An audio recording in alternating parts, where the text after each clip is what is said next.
Spanning over 6 centuries, the Ottoman Empire was not just a military giant, but also a beacon of economic prosperity and cultural richness. Today, we will unravel the enigmatic origins of the Ottomans, tracing their path from the steppes of Central Asia to the grandeur of Mehmed II's reign. Anatolia, a peninsula brimming with history, served as the cradle for many civilizations like the Hittites and Macedonians, and later, the Byzantines.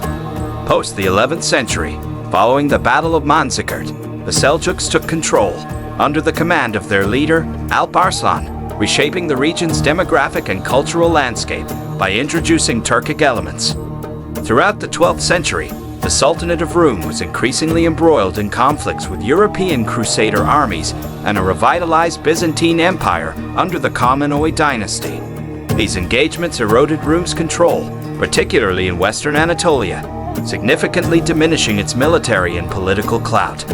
This loss of territory and influence set the stage for the eventual rise of local Turkish beyliks, including the emerging Ottoman Principality.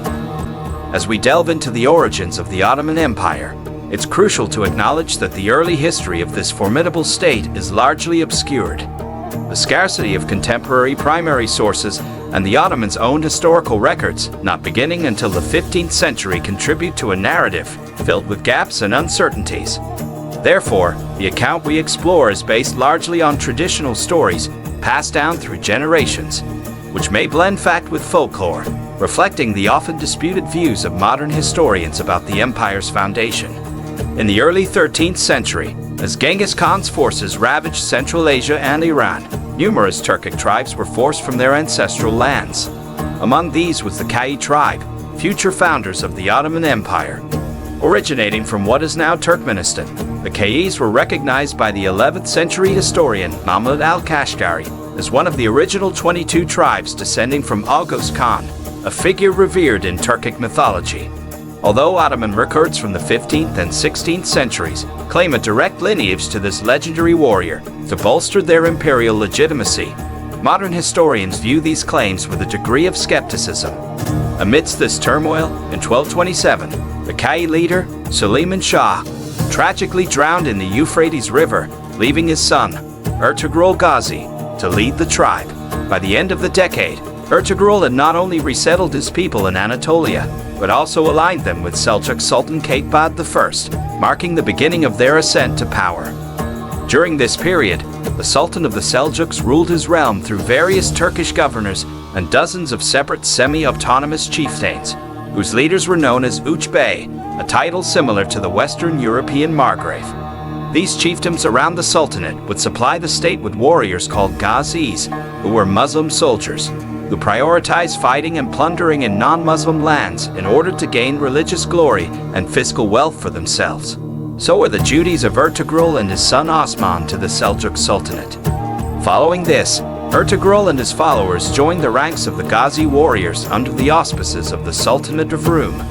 Demonstrating his allegiance to the state, Ertuğrul Gazi and his 400 warriors fought alongside the Seljuks in the Battle of Gaziman against a banished Khwarezmian Shah. This battle concluded with a significant Seljuk victory, effectively driving the Khwarezmians from Seljuk lands.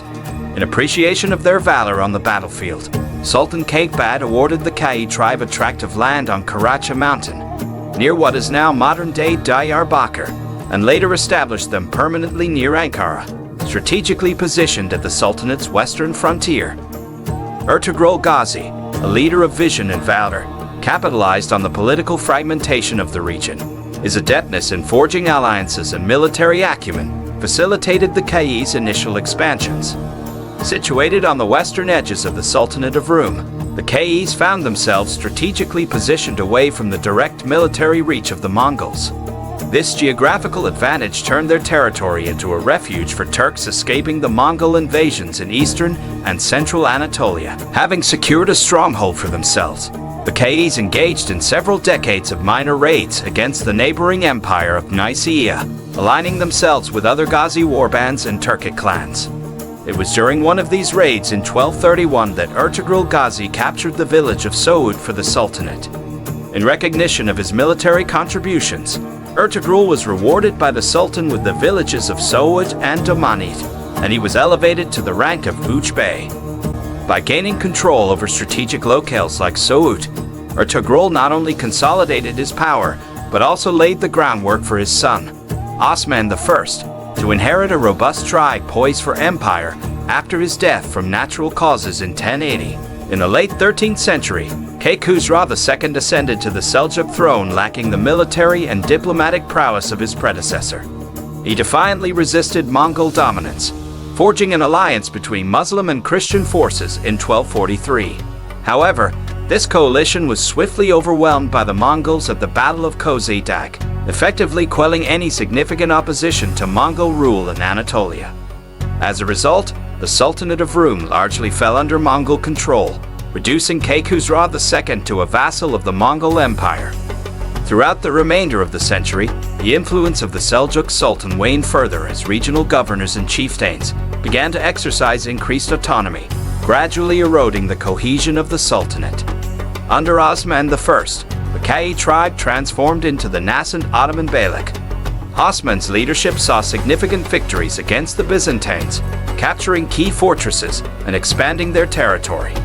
His marriage to the daughter of Sheikh Edebali and the prophetic dream that followed symbolized a divine endorsement of his rule and the future imperial ambitions of his lineage. As the Seljuk Sultanate's authority waned, Osman recognized an opportune moment to assert his own ascendancy. In a bold move towards sovereignty, Osman made a decisive break from the Konya by ordering that his name be recited in the Friday prayers within his territories, replacing the name of the Seljuk Sultan, the Kayi II. This act in 1299 was not just a formal declaration of independence. It was a profound statement of intent, signifying the emergence of the Ottoman Empire as a distinct and autonomous entity. By aligning religious recognition with his political rule, Osman galvanized his followers and legitimized his leadership, setting the stage for the explosive growth of Ottoman power in the region. Osman's successful sieges and the political savvy to assimilate Gazi warriors and Christian converts alike broadened his dominion, intensifying the Byzantine-Ottoman conflicts. His strategies led to significant acquisitions like Yenişehir, which became the new capital, laying the foundation for a structured government and further expansion into Europe. As Osman's forces tightened their grip around Nicaea, a significant Byzantine stronghold, tensions escalated into the Battle of Beyliks in 1302. This battle marked a decisive Ottoman victory, showcasing their military prowess and effectively breaking Byzantine resistance in the region, setting the stage for future conquests. In the early 14th century, Osman's declaration of independence from the declining Seljuk authority formalized the Ottoman Empire's sovereign status. The subsequent victories and strategic alliances fortified Osman's control, establishing a legacy that his successors would continue to build upon, ultimately shaping the empire that would influence both Eastern and Western worlds. During the late 13th and early 14th centuries, the Ottoman forces under Osman Gazi made significant strides in establishing control over the region of Bithynia. Muslim families and Gazi soldiers settled in urban centers, moving away from their nomadic roots. A pivotal event occurred by the year's end when the Ottomans initiated a blockade of Nicaea, a major Byzantine stronghold first lost during the First Crusade in 1097.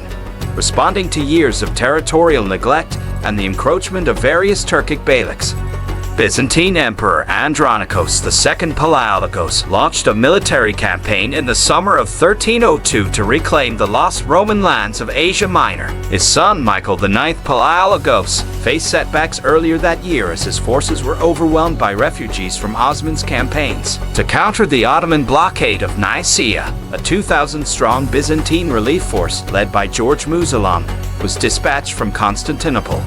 They landed at Dalova and aimed for Prusa or modern-day Bursa. Osman, informed by scouts of the approaching force, intercepted them with 5,000 men near Koyunhisar. On July 27, 1302, the pivotal Battle of Beyliks occurred, marking the Ottomans' first major military victory. The Byzantine infantry, including 1,000 Ala mercenaries, were outnumbered and outmaneuvered by Osman's light Turkmen cavalry. The Byzantines were forced to retreat to Nicomedia. Following this victory, Ottoman forces expanded their raids and even captured the coastal city of Gemlik. In response, Byzantine tekfurs from Prusa, Kayı, Adronosk, Kestel, and Ulubat attempted to recapture lost territories and aimed to lift the blockade of Nicaea.